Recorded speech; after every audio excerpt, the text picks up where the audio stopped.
It started out by Vaca and Pena coming on the old Armijo Trail, and they built the Pena adobe, as you know, outside of Vacaville in 1842. Now, they had a pretty good life until we became a state and the gold rush started. And so you had lawyers and you had taxes, and they started to lose a lot of their land. But what happened, what got Vacaville itself started was when a lawyer by the name of Meisner and a federal land agent by the name of McDaniel got together and offered to buy a square mile of his grant and to establish the town of Vacaville. First of all, McDaniel was a land agent, and it was illegal for him to be able to do anything where he bought any land around here. And Meisner spoke Spanish and English, so he did all the translating, because Vaca only spoke Spanish. So they offered to offered to buy 1 square mile, but they made a map up, and it had 9 square miles on it, but Vaca never saw it. So they made the deal, and they apportioned big chunks of land for themselves and their buddies. Vacaville was basically begun there as a town, because they agreed to name the town Vacaville after Vaca. Plus, he would get half the lots. There was about 1,000 lots laid out on a plat map, which was recorded, and everything was oriented north and south.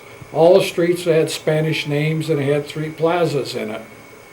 Well, that map never was used because of the way the trail came in, down basically along Merchant Street, down to Main Street, and into the bridge at the end of Main Street. Everything kind of followed that path, and as each of his buddies or McDaniel or Meisner sold off properties, people apportioned the properties the way they wanted them, and they sold off bits and pieces here and there. And when Vaca figured out that he'd been cheated, he tried to sue. Well, he lost the first lawsuit, but he had an appeal done. He won the second one. But by the time they got everything done, because California had become a state, you had taxes, you had lawyers, and the lawyers got fees. They didn't have any money, so they gave pieces more of their land to the lawyers for their fees, and taxes took more. Well, they had to sell more of their land to pay the taxes. 1850, they only had about 17,000 of their original 43,000 acres left. But in 1894, one of the Pena daughters, Nestora, married Jesus Tapia Rivera, and he built a wooden building over the top of it, which expanded the size of the building and added rooms. And that basically is what's preserved the old adobe, which a lot of people really that are living here now don't even know about it. And but now it's open as a museum. The wooden structure's been taken down. A part of it is the actual museum next to it. When one of the Peñas or the Vacas got married, it was usually in Sonoma. Then the whole party would come back over to the Vaca or the Pena adobe, and they'd have a big party that would last for days, a fiesta, and lots of aguardiente or brandy was drunk, and they had music and dancing, and they had a good time. When it came to time to round up cattle, they had a rodeo, and they put out the word to all the people that lived out in the outlying areas in the Bay Area, and people would come from miles around to gather cattle, and then they'd have another fiesta and have a party. Spanish were really excellent horsemen, and they're like our kids today. Our kids will hop in a car and drive 10 feet in their car to get to the next place, or somebody in a parking lot driving around, they'll find as close a parking spot as they can to where they're going to shop. Well, the Spanish they were proud of their horse. They'd jump on their horse and run 50 feet and get off their horse wherever they're going to go. So some things never seem to change. We've also been looking for Vaca's grave. Vaca was buried out there, trying to remember the freeways,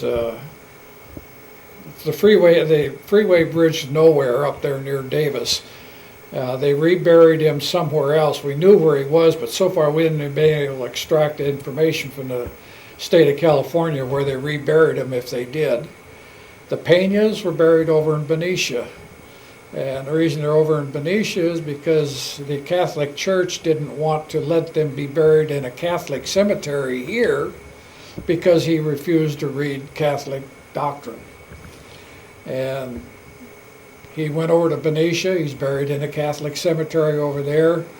The stones have been vandalized heavily. It's actually built on the side of a hill. They're buried on the side of a hill that moves a lot, and the stones have moved, and the graves and everything, and then vandals gone in there. It's been repaired a couple of times. They haven't been there for a little while, so it's probably half of them are laying on the ground again. We know where the people are buried, except for Vaca. We don't know exactly where his new grave is.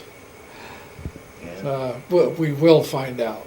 Vacaville, as it grew, had one of the first colleges in Northern California. And it was right down the street from the old town hall, down there where they're going to be building Opportunity Hill. That was built in 1854, Southern Sympathy. And when they set fire to the college that was here, because it was a southern, the Northerners, it was a Southern Baptist type church, or college.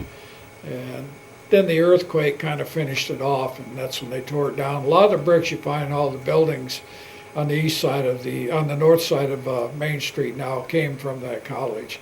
And those bricks, the college bricks from that, came from the original college in 1855 on East Main Street. 1892, the big earthquake came along, really surprised everybody because it was happened at night. And if you go down Main Street here, and on the south side where you have all the brick buildings, though all the fronts of those buildings fell into the street. People sleeping up there, they're looking out and from their beds, and hey, there's the street out there. The Crystal Building, which is one of the oldest merchant buildings in Vacaville, over there at the corner of Dobbins and Main. That drapery store is over in there, and two other stores, Tuxedo Store and some other one. At any rate, much of it collapsed, but they put everything back the way it was. And so those buildings dating from about 1880s on up are the oldest downtown buildings now, and they're still pretty much in their original shape. Across the street, most of the buildings over the years were wooden buildings, and where the realty office is on the corner of Dobbins and Main, there used to be a saddle shop. And a fire started there, and the north wind took it all the way down the street, took out all those buildings, and took out the big hotel that was located on the corner of East Main Street and Davis Street, where the Opera House is today. And it was for its day, it was quite modern. It was built by Luzina Stanley, former gold miner, him and her and her husband. And it was quite a modern place. It even had a fire suppression set up in it with a tank of water on the roof, but it didn't do any good. Matter of fact, the guy that bought the place, Colonel Davis, bought it from them before the fire, but one day he had died, and they had his body lying in state. And when the fire occurred, it came across all the way down Main Street. The wind blew it across the street and caught the hotel on fire. And Davis got a free cremation, I guess you could say. But it laid as after a place burned down, it was a vacant lot for long time, and people were a little bit upset because nobody was doing anything about it. And finally Walker came along and he built the Opera House, which has been recently renovated to look more like it was back in the old days. Excellent job, and it's in beautiful shape. It's quite a historic building. And then all the rest of the buildings along that side of the street are the main pinnings of our historic district downtown. Well, the earthquake was a bad time. Droughts were bad. And there was a lot of fires in the earliest days. With a lot of wooden buildings built close together, it was just always asking for disaster. Now Vacaville started to grow because a lot of the gold miners were pretty well disillusioned. They didn't make a lot of money. Most of them didn't make money back there. A lot of them had been farmers when they came out here, and they saw that the lands out here were really productive. So they started coming in, buying lands, large amounts, some of them in most cases then. And more settlers came in, and Vacaville began to grow, although quite slowly. But it became eventually the fruit belt, or where you got your early fruit because of the weather we have here. Nut tree, when it first started, it was so far out of Vacaville that nobody even knew Vacaville existed, except they had to drive through it on Old Sacramento Road to get through, and through School Street over the bridge on Main, and then it went out.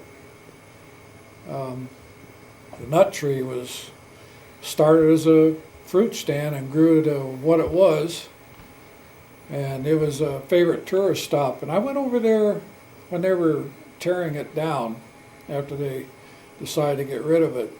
And every day that I went over there filming pictures of them destroying it, there's always somebody out of state there, and they were just angry as heck that they were tearing down this place they wanted to come to visit. And they got an airport now, which is becoming pretty much of a commercial airport. You know, and then Vacaville started to grow. Now Vacaville surrounds it, the lot. But I barely remember when we came out here from California in 1950. We stopped at the nut tree, and I don't even remember going through Vacaville, although we did. You drive down the freeway and get hungry for a hamburger because it smelled so good. It started out as a dehydrating shed that Ewell owned. He was one of our mayors at one time.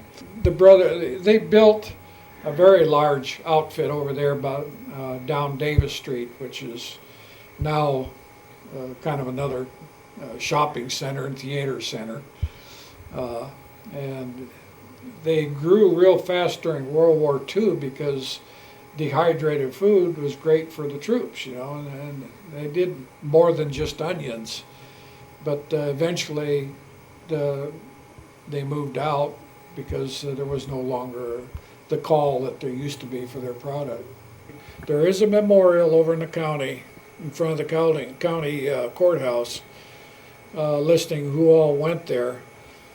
And when World War I ended, well, it only lasted 2 years. Then that was when the flappers came, and they had a dance that they called raggin'. And it was like all the goody two-shoes in those days used to say, "Oh, that's a terrible dance to be doing." Well, we were doing Charleston and all that kind of stuff, and that was a big bad thing then. And then along came the Depression, and all the fruit orchards started to die. World War II hit, and then this town exploded. I don't think we had more than 3,000 people when the war started. Now we're up around 100,000. When they built the original Army Air Base out there, which is now Travis Air Force Base, people started showing up in droves. They built housing. A lot of it you can still see up there around Orchard and the at West Street and those areas down around there. And families moved in, they liked it here, and they stayed, and it just kept growing and growing. Korea helped it a little bit more. They tore down all the old war housing and built new buildings, more housing that was more that people liked, what people liked to live in. And City Hall moved over down onto Main Street, and the town is still growing like a weed. It's almost a shame. I live out in the country, so I don't have to put up with all the noise. There is a lot of history in Vacaville, and it's interesting. You got good times and bad times. It's interesting enough where people really want to learn about it. Come see us at the Vacaville Heritage Council.